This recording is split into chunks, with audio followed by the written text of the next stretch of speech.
হঠাৎ জীবনের দিকে তাকিয়ে দেখলাম বেশ বর্ষর হয়ে গেছি। তারপর পাগলামো আর ছেলেমানুষি ছেড়ে দিলাম। এখন আর কান্নায় আমাকে মানায় না, খুব বাজে দেখায়। কেউ ভুল বুঝলে অনর্গল কথা বলে, তার ভুল ভাঙাতে ইচ্ছে করে না। নিজের ভেতর কষ্টের পাহাড় জমে গেলেও কাউকে কিছু জানাতে ইচ্ছে করে না। এখন আর কারো সঙ্গ পেতে অনাথ শিশুটির মতো কারো ধারে দাঁড়িয়ে থাকি না।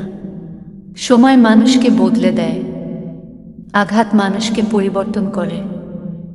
এখন আর মানুষের কাছে কোনো প্রত্যাশা রাখি না। নিজেকে নিয়ে এই তো বেশ আছি।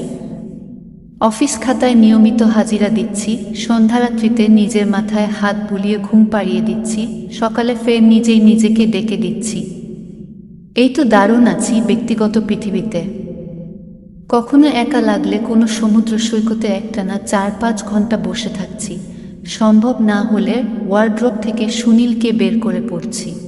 এখন আর মানুষের দেওয়া কষ্ট আমাকে ভাঙতে পারে না। তার কারণ হতে পারে মানুষের উপর কোনো প্রত্যাশা নেই আমার।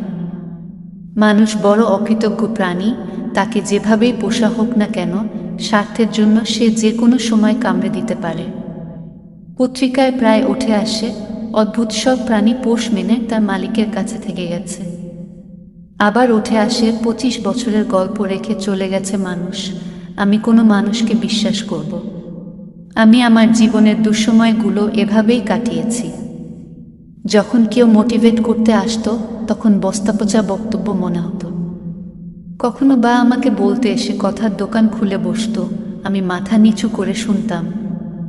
কেউ কেউ অসহায়তায় মজা নিয়েছে, আমি জানতাম প্রতিবাদ করার সময় হয়নি। এখন আমার অনেক কথা শোনার সময়। আমাকে লোকে কথা শোনাবেই। আমি এখন পৃথিবীর অনেক আচরণ জব্দ করেছি। হাতি কাদায় পড়লে চামচিকাও লাথি মারে। সময় শিক্ষাগুরু হয়ে শিখিয়েছে, উচকিয়ে পড়ে গেলে কেউ হাত তুলে উঠাবে না।